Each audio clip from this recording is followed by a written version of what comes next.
আমার চেহারার মধ্যে নবীর সুন্নত নাই, পোশাকের মধ্যে সুন্নত নাই, আমার পরিবারের মধ্যে নবীর সুন্নত নাই, আমার সন্তানের মধ্যে নবীর সুন্নত নাই, আমার স্ত্রীর মধ্যে সুন্নত নাই। আরে সুন্নত তো পরের কথা, আমি তো সালাতে আদায় করি না। কেন আসে না? ভালো কাজ করতে কেন ভালো লাগে না? কারণ যেই জিনিসটা আমাকে ভালো কাজ করতে উদ্বুদ্ধ করবে, যেই আমল আমাকে ভালো কাজের প্রতি উৎসাহিত করবে, যে আমল আমাকে হারাম থেকে বাঁচিয়ে রাখবে, আমি তো সেই বড় আমলটাই ছেড়ে দিয়েছি।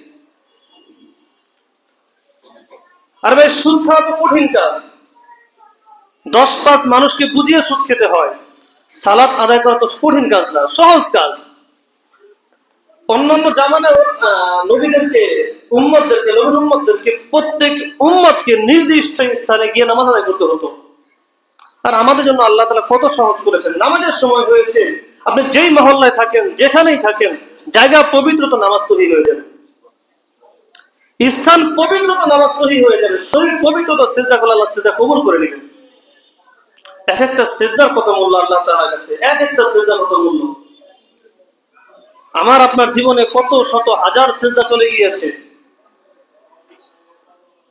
ইবলিসের মতো এত বড় একজন আবেদ, এত বড় একজন ব্যক্তি, আল্লাহ রাব্বুল আলামিনের দরবারে এত প্রিয় একজন ব্যক্তি, এই ইবলিস শুধুমাত্র একটা সিজদা করেন, একটা সিজদা, এই একটা সিজদা না করার কারণে আল্লাহ তাআলা তাকে ঘাড় ধাক্কা দিয়ে লানত দিয়ে পাঠিয়ে দিয়েছেন।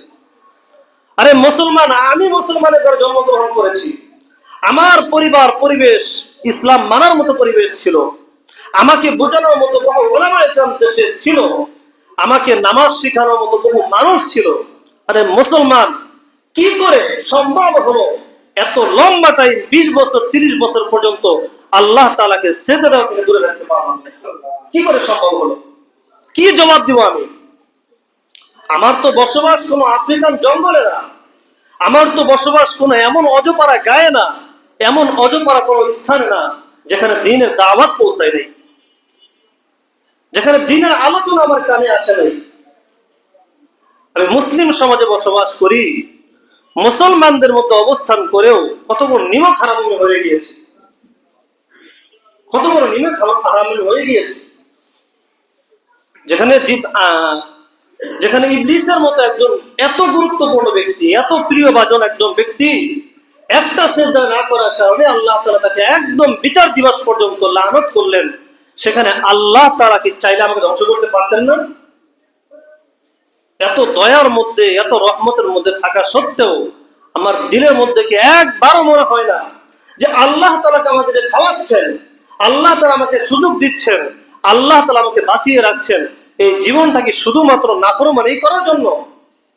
একটা বারো কি মনে হয় না আল্লাহ তাআলার সামনে আমাকে দাঁড়াতে হবে, প্রত্যেকটা সময় হিসাব আমাকে দিতে হবে, প্রত্যেকটা সালাতের হিসাব আমাকে দিতে হবে, প্রত্যেকটা রুকুর হিসাব আমাকে দিতে হবে, প্রত্যেকটা সাজদার হিসাব আমাকে দিতে হবে? এই ফিকির কি আমাদের মধ্যে একবারও হয় না? আল্লাহ সুবহানাহু ওয়া তাআলা আমাদের সকলকে 5 ওয়াক্ত নামাজ জামাতে আদায় করার তৌফিক দান করুন। সকলে বলি আমিন।